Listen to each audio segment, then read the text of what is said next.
Alors salut à tous, comme vous avez pu le voir sur les réseaux sociaux, Hobimate nous a envoyé gentiment ce petit chargeur donc qui est le Speed H6. Cette marque nous avait déjà proposé à plusieurs reprises une copie de l'ISDT D2, donc je crois que c'est le D6 de chez Hobimate. On l'avait refusé à plusieurs reprises et là, pendant le confinement, on s'est dit pourquoi pas du coup vous présenter un petit chargeur comme ça qui pourrait être éventuellement une alternative à cet ISDT qu'on vous a déjà présenté sur la chaîne.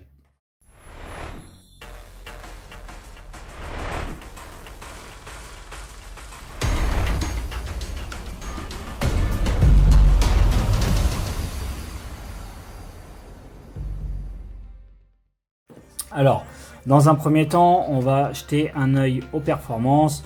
Donc, en ce qui concerne l'alimentation, on peut l'alimenter en courant alternatif, donc avec une prise secteur que vous pouvez voir ici qui est fournie et ce qui lui permettra de délivrer une puissance de 200 watts.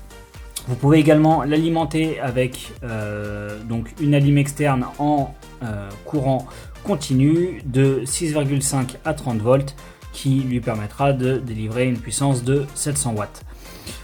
Alors, ce petit chargeur, en faisant le tour du boîtier, donc ici vous pouvez voir une prise USB qui permettra de faire la mise à jour depuis un ordinateur, et on a également une entrée cerveau ici pour tester vos servos moteurs. On n'en a pas grande utilisation, hein, dites-le moi si je me trompe, mais moi personnellement je m'en suis jamais servi pour le FPV. Après, sur le côté, on retrouve forcément notre prise XT60 pour charger nos batteries. On a un port balance qui est compatible jusqu'à 6S et une prise USB qui va jusqu'à 2,1 ampères.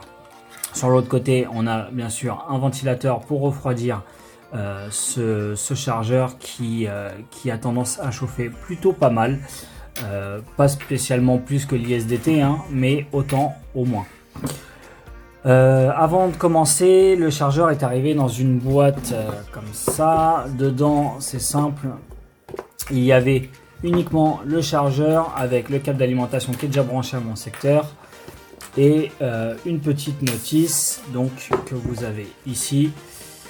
Enfin, notice si je puis dire. On a surtout la petite promo d'Hobimate qui permet donc de donner son avis et les specs du chargeur avec rapidement un petit guide d'utilisateur qui clairement n'indique rien de particulier sur les performances, enfin du moins les fonctionnalités de ce chargeur. Il n'y a actuellement aucun manuel en ligne. Donc je vous avoue que c'est un petit peu galère, j'ai dû fouiller un petit peu sur les chaînes internationales qui ont déjà présenté ce chargeur pour me renseigner, étant donné que je n'avais pas le D6 qui lui a un manuel. Donc actuellement on l'a demandé à la marque, on attend toujours leur retour. Alors pour commencer, le chargeur, comme je vous ai dit, il est arrivé dans cette petite boîte là, dans un petit sachet en plastique. Et le premier truc qui m'a choqué, c'est l'odeur. Une forte odeur de plastique ou de peinture, si je peux me permettre, je dirais même de chinoiserie. Ça sentait vraiment très mauvais. Il a fallu que je le laisse plusieurs jours donc à l'air libre pour que l'odeur s'estompe et que ça ne soit plus désagréable. Alors, je sais pas si Taz a eu également cette sensation, puisqu'il l'a présenté lui aussi sur sa chaîne. Vous l'avez déjà vu sur sa chaîne, il me semble d'ailleurs. Donc, en tout cas, nous, quand il est arrivé, il avait vraiment cette odeur horrible et vraiment pas tenable. Il a fallu que je laisse plusieurs jours pour qu'il se ventile. Bref, petite parenthèse terminée, on va faire le tour des fonctions essentielles. Alors, les fonctions... On va le brancher, il démarre.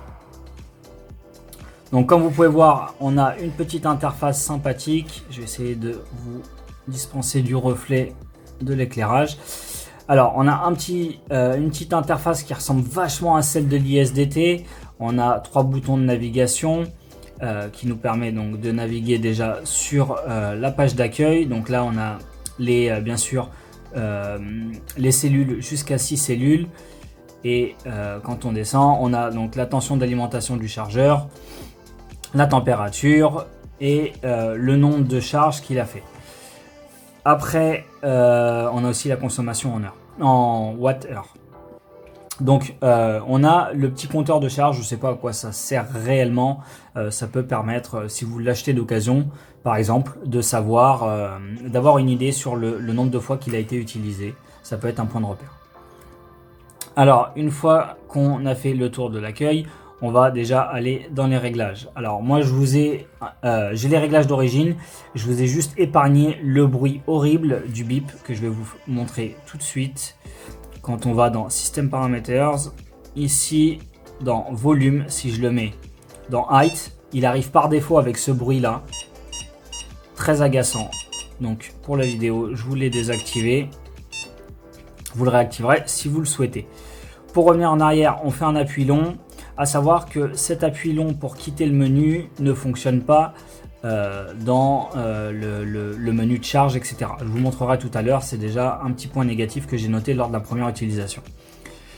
Alors, quand on vient ici, on choisit donc les paramètres des tâches, le max capacity, la safety timer, donc le temps de sécurité d'extinction automatique, le maximum de capacité pour éviter qu'il charge en boucle une batterie qui serait peut-être défaillante, et bien d'autres options que je n'ai pas modifiées. J'ai tout laissé par défaut pour le moment. Après, donc dans les systèmes, on a le choix de la langue. Là, on a le maximum power input. Donc, moi, j'y ai pas touché. On a le minimum input voltage. Donc ça, c'est pareil. Ce serait les réglages de ce port en courant continu. Et donc, on a la puissance d'éclairage de l'écran que je n'ai pas modifié non plus. Le signal de fin de charge que j'ai laissé en mode répétition et le nom de votre appareil. Pour le coup, je ne l'ai pas changé non plus. Avant de commencer, ce qu'on peut faire, c'est faire un système self-checking. Ça fonctionne un peu comme l'ISDT. Si vous vous souvenez, sur la vidéo, je vous ai fait faire un test de performance du chargeur. Donc c'est pareil, ça s'appelle système self-checking. Il suffit de le faire, de le laisser tourner. Et vous voyez si le chargeur présente un défaut d'origine ou non. Donc on va le faire. En même temps, ça vous permet d'entendre le bruit du ventilateur, qui est aussi bruyant que le D2 avec ses deux ventilateurs. Voilà, donc aucun problème. Là, c'est pour remettre les paramètres par défaut, chose que j'ai pas besoin de faire puisque je n'ai rien modifié à part le bruit du bip. On a le système info qui nous indique que nous sommes en version 1.0.8. Actuellement, ils disent qu'il y a une mise à jour à faire sur le site internet d'Obimate, mais c'est la version 1.0.7 qui est proposée. Donc, avant de faire cette mise à jour, si vous souhaitez la faire, n'oubliez pas de vérifier la version de base de votre chargeur lorsque vous l'avez reçu. Moi, pour le coup, elle est déjà dans une version supérieure. Alors, on sort d'ici. Vu que c'est un chargeur d'une marque inconnue, je ne connais pas spécialement la fiabilité. J'aime bien faire ça sur tous mes chargeurs. Donc, ce qu'on va faire, c'est que je vais brancher une batterie dessus, voir à combien de volts elle est, donc surtout à combien il me l'affiche. Et je vais le comparer à mon ISDT à côté, qui est fiable, je le sais. Pour voir s'il y a un écart de tension entre les deux chargeurs. Alors voilà, les deux chargeurs sont branchés. Maintenant, on va tester cette batterie là. Donc c'est une batterie 6S. Hop. Alors, il me l'affiche à 3 volts 7, 7,9, 7,8, 7,8, 7,8, 7,8 et 7,8. On va retenir ça. Et 22,7 volts. Alors, je vais le passer sur l'autre chargeur.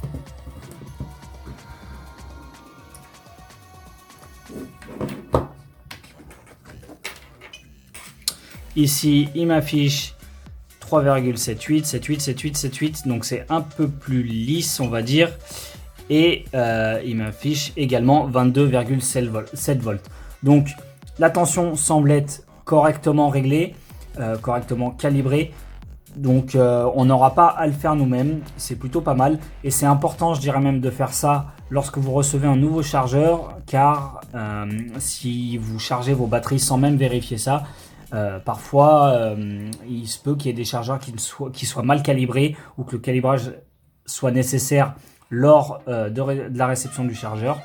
Et ça peut surtout vous éviter de détruire plusieurs batteries si vous mettez plusieurs batteries en charge d'un coup. Notamment avec ce genre de paraboard qui peut faire extrêmement de dégâts quand on les utilise d'une mauvaise manière. On va maintenant faire le tour des, donc comme je vous ai dit, des fonctions essentielles, et cette fois on va voir une fonction que j'apprécie vraiment, qui est le power supply. Le power supply, c'est tout simplement vous transformez votre chargeur en boîtier d'alimentation et vous pouvez alimenter quelque chose comme ce petit Pro 32, ce petit fer à souder, pardon, je cherchais le mot.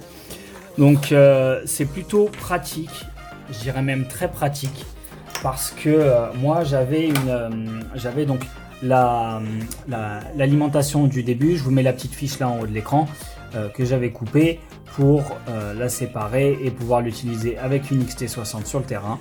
Là pour le coup, ça me ferait retirer une prise en plus sur mon atelier et je trouve ça plutôt sympa.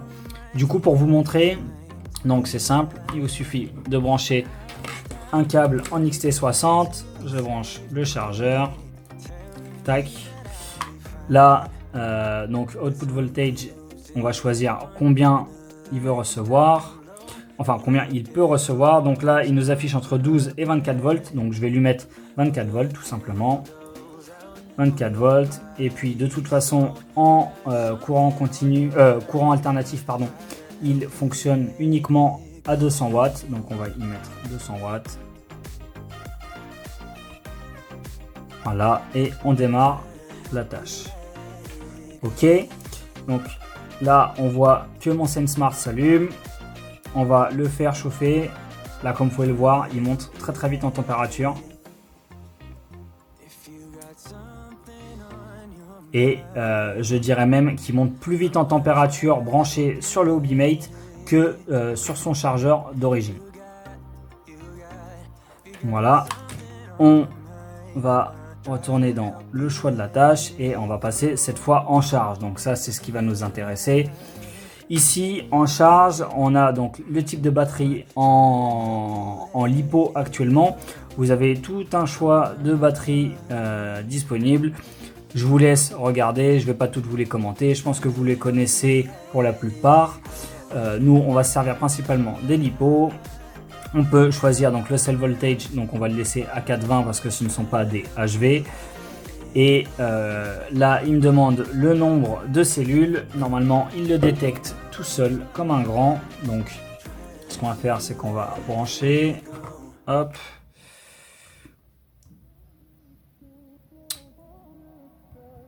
Je vais sortir et re-rentrer.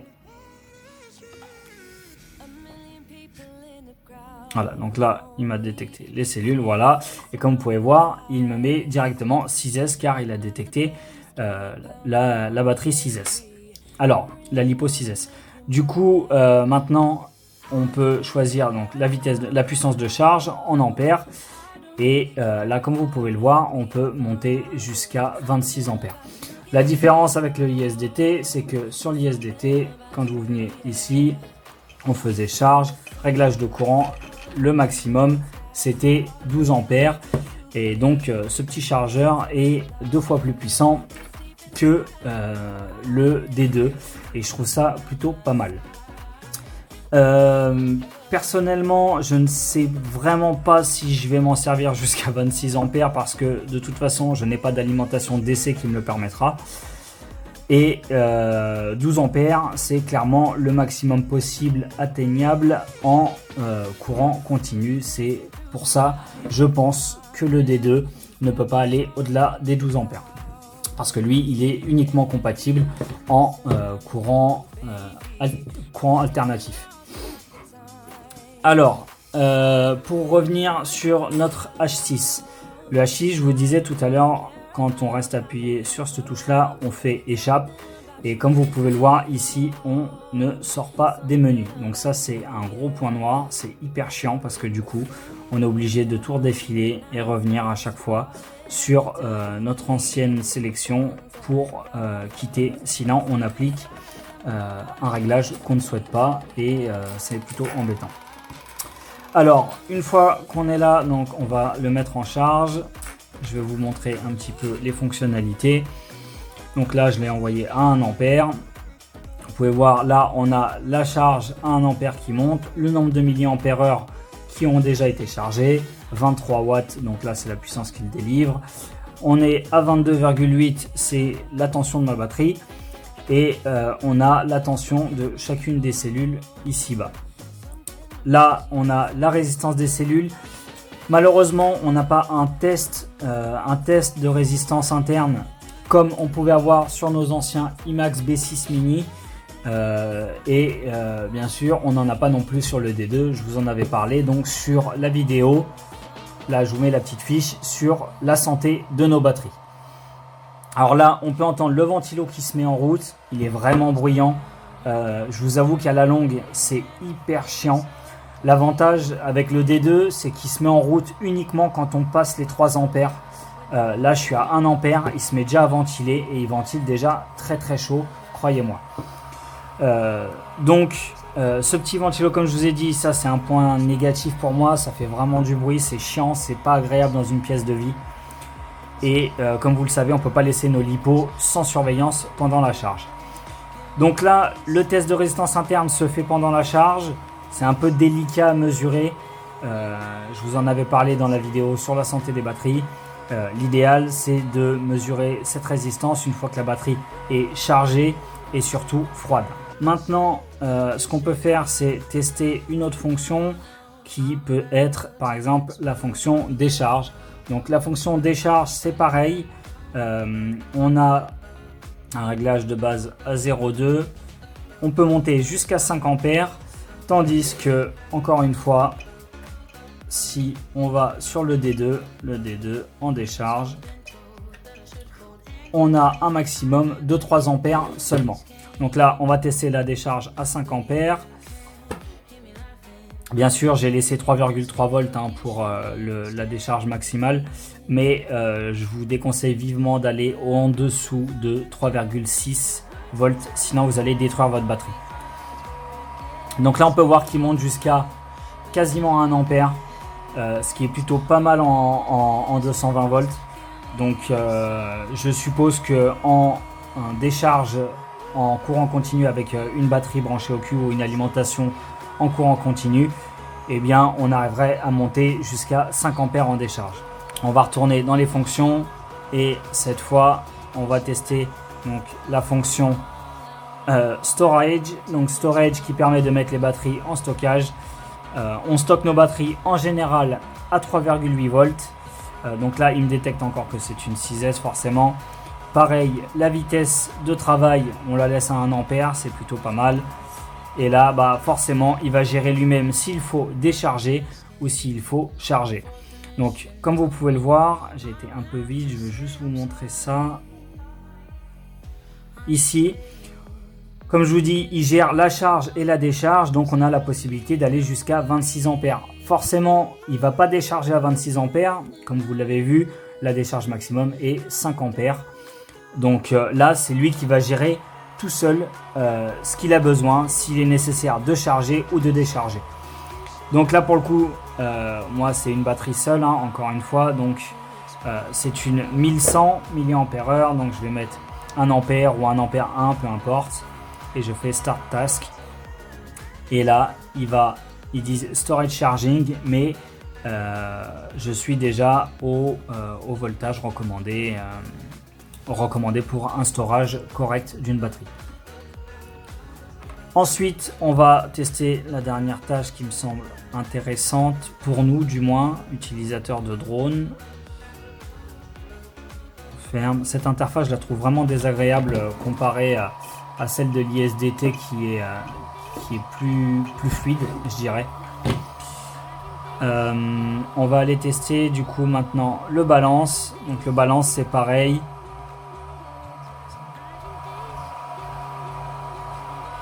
Voilà. Et donc ici on lui demande un voltage bien précis, une tension bien précise pardon. Et là il gère encore une fois afin d'équilibrer toutes les cellules entre elles. Donc ça c'est plutôt pas mal. Quand vous avez une cellule qui est fatiguée, une batterie qui commence à fatiguer, on a toujours des cellules qui sont plus basses que d'autres.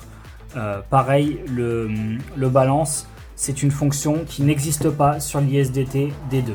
Donc encore un petit point positif pour ce petit Hobimate H6. Alors, premièrement, les avantages de ce petit Speed H6, c'est son prix. Il coûte un peu moins d'une centaine d'euros avec la conversion dollar-euro, tandis que l'ISDT, pour continuer à le comparer à l'ISDT, puisque on vous l'a déjà présenté sur la chaîne, cet ISDT là coûte un peu plus de 120 euros. En revanche, l'ISDT, il a le mérite d'avoir 2 sorties, tandis que ce petit H6 en a qu'une seule.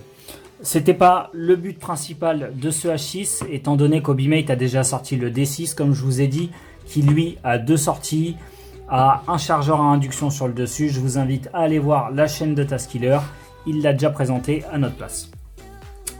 En plus du prix, je trouve qu'il a des fonctions qui sont vraiment très sympathiques, notamment la fonction alimentation qui va permettre donc d'utiliser vos petits fers à souder sans avoir à acheter une alimentation pour ce dernier ou bien utiliser une lipo.